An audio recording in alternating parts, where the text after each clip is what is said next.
Hi friends, on continuation of chapter number 6, thermodynamics. In this session we will start with this thermodynamics law. We'll start with the zeroth law of thermodynamics, then followed by first law and second law of thermodynamics. Actually, zeroth law of thermodynamics invented after the third law of thermodynamics. Zeroth law of thermodynamics gives you the definition of temperature. So after first law, second law and third law, ये zeroth law define हुआ था. If we put it as a fourth law of thermodynamics, scientists will think over it and next generation will definitely laugh on us. Means मान लीजिए first law, second law और third law of thermodynamics ढूंढ लेने के बाद हम ये proof करते हैं कि zeroth law of thermodynamics gives the definition of temperature और उसको हम fourth law बोलते हैं, तो our generation definitely laugh on that part.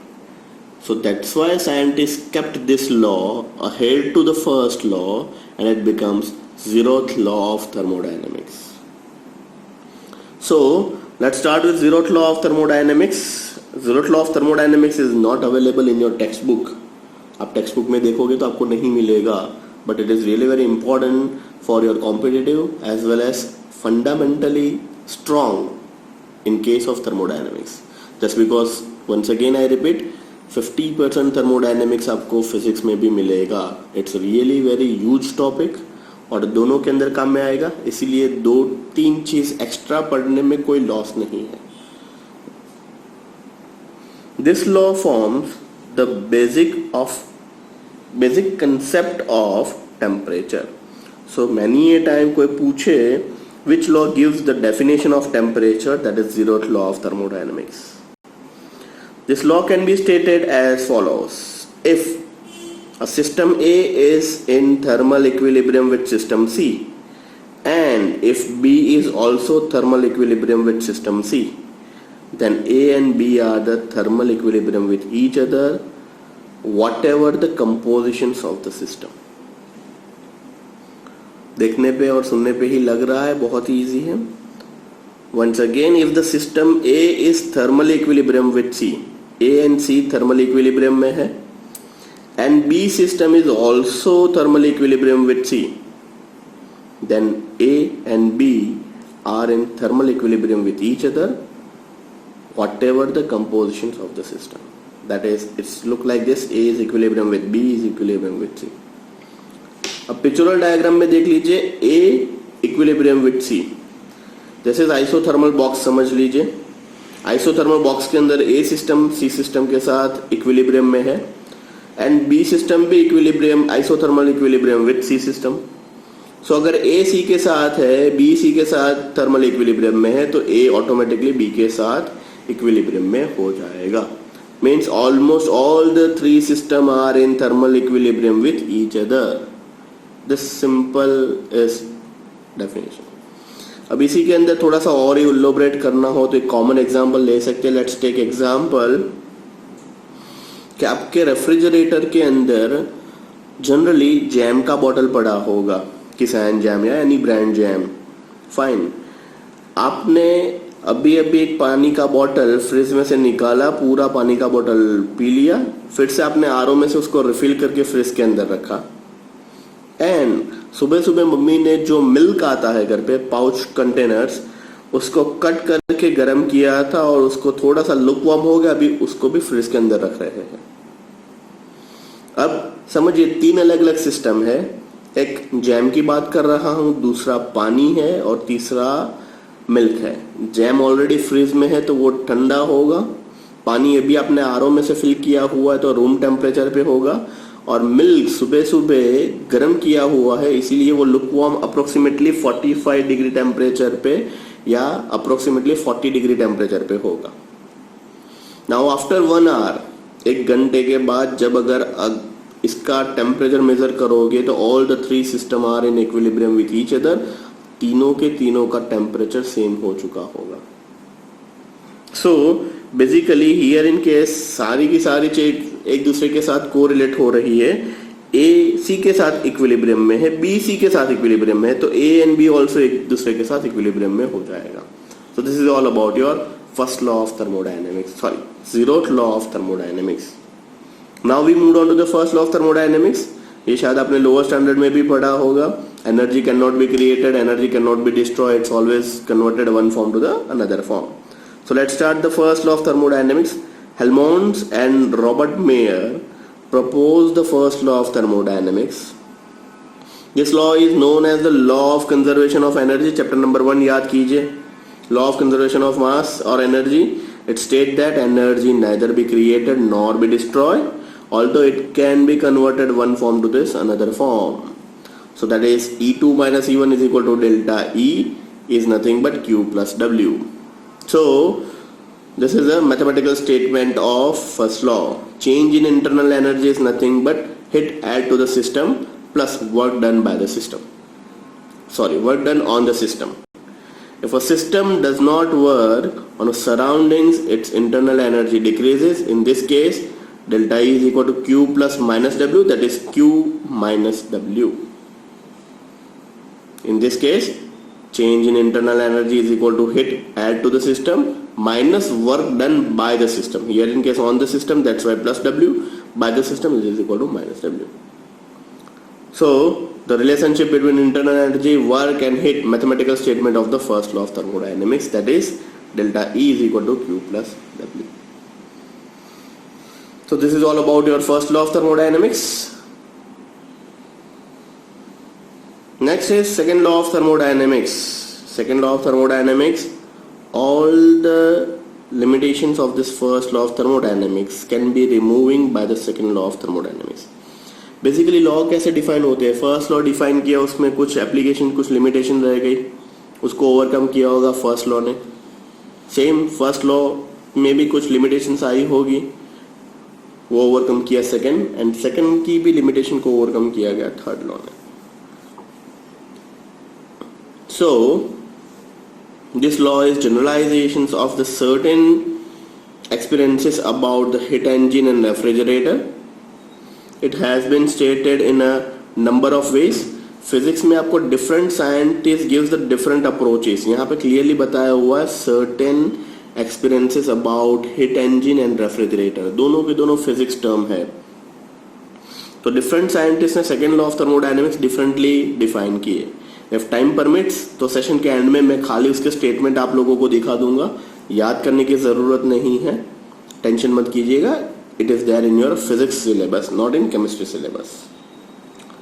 It has been stated in the number of ways. देखिए अलग अलग साइंटिस्ट ने अलग अलग स्वरूप में उसको रिप्रेजेंट किया, बट मोस्ट इंपॉर्टेंट चीज, all the statements are logically equivalent to one another. कहने का इंटेंशन सभी का ऑलमोस्ट सेंटर पॉइंट तो एक ही होगा, बट रिप्रेजेंटेशन अलग अलग होगा. The second law of thermodynamics states that the state of entropy, now entropy means measurement of randomness. Thermodynamics के एंड पार्ट में हम डिस्कस करेंगे एंट्रोपी के बारे में. टाइम बिंग याद कर लीजिएगा, entropy is nothing but measurement of randomness of the entire universe as an isolated system will always increase over the time. In short, entropy of the entire universe is increases over the time. The second law also states that the change in entropy in a universe can never be negative. So this is all about your second law. Second law of thermodynamics states that entropy of the entire universe as an isolated system will always increases over the time. The second law also states that the change in entropy in universe never be negative. Second statement, heat generally cannot flow spontaneously from a material at the lower temperature to the material at higher temperature. Once again, heat generally cannot flow spontaneously, खुद से, from the material at lower temperature to the higher temperature. Means it always flows hotter body to this colder body. For a reverse, we always need an external aid. Means it always flows hotter body to this colder body. Simple example, गरम चाय का glass यहाँ पे रखा हुआ है, वो automatically room temperature पे आ जाएगा. But reverse cannot feasible without an external aid. अगर ये रूम टेम्परेचर पे आ गया, मुझे फिर से उसको गर्म करना है, so either I have to put it into this microwave, ये रेडिएट करना पड़ेगा, या फिर किसी कंटेनर में निकाल के उसको गर्म करना पड़ेगा बुनचन बर्नर पे. So this is all about your second law of thermodynamics in a different way. Third, तीसरा किस हिसाब से डिफाइन कर सकते हैं? It is impossible to convert heat completely in a cyclic process. It is impossible to convert heat completely in cyclic process. This means that there is no way for one to convert all energy of a system into work without losing energy. Without losing energy, कभी भी सारी की सारी apply की हुई energy work में convert नहीं हो सकती है. मीन्स इसका मतलब हुआ none of the machine having 100% efficiency. Means 1 litre petrol डालने पे कोई भी इंजन 100 किलोमीटर पर लीटर की एवरेज नहीं दे सकता है. This is all about. So this is all about the different statement of second law of thermodynamics. 3 different statement है. एंट्रोपी वाला statement, second discussion hotter body to this colder body, and third none of the machine having 100% efficiency. So this is all about your zeroth law, first law and second law of thermodynamics. Now we move on to the small part, that is heat capacity. Let's start what actually means by first heat capacity, followed by specific heat capacity and molar heat capacity. 3 definition, most important for your examination concern. Heat capacity or the thermal capacity is an physical property of matter defined as the amount of heat to be supplied to a given mass of a material to produce a unit change in its temperature. This SI unit of heat capacity is Joule per Kelvin. Heat capacity is an extensive property.